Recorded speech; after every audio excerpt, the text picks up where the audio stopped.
Hello and welcome to the Beer Chef. In the last episode I brewed up Mangrove Jack's 10 pint lager kit, and today we are ready to take a look at the results and see what we think. So let's head on over and have a quick look at the pour.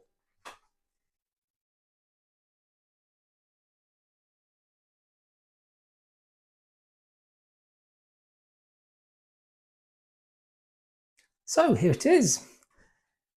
It looks fine, it looks a nice colour, looks a nice golden colour, it's got a decent head on it.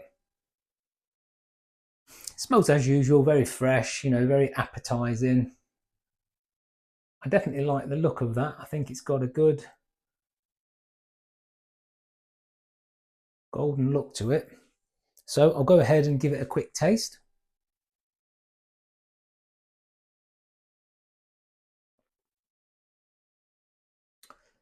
It's got a lot of flavour to it. It's very pleasant, the flavour.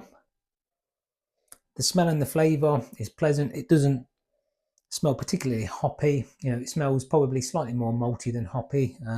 For a lager, it has got a lot of flavour, which personally I like. I enjoy that.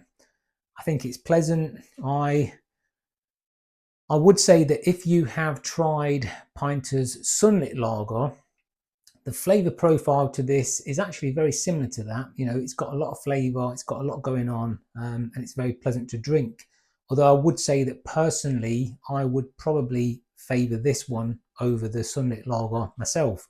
Although I do know that Sunlit is very popular, I actually think that this one is slightly better. So I would have to say it is a good result. It's a good result. I think it's turned out perfectly fine. So let's go ahead and move on to the verdict. Based on the results here, would I go ahead and buy it again? Yes, I would. Of course I would. It's a very good value for money kit, around about £12. I don't think you could get better value than that. The result really is quite fantastic. For the price you pay, it's a very high quality kit, and it's a lager that I will very much enjoy. So yes, I would definitely recommend trying this one, and I would do it again myself. So there you have it for today's episode, short and sweet. I hope you enjoyed it. Thanks for watching, and I'll catch you on the next one. Cheers.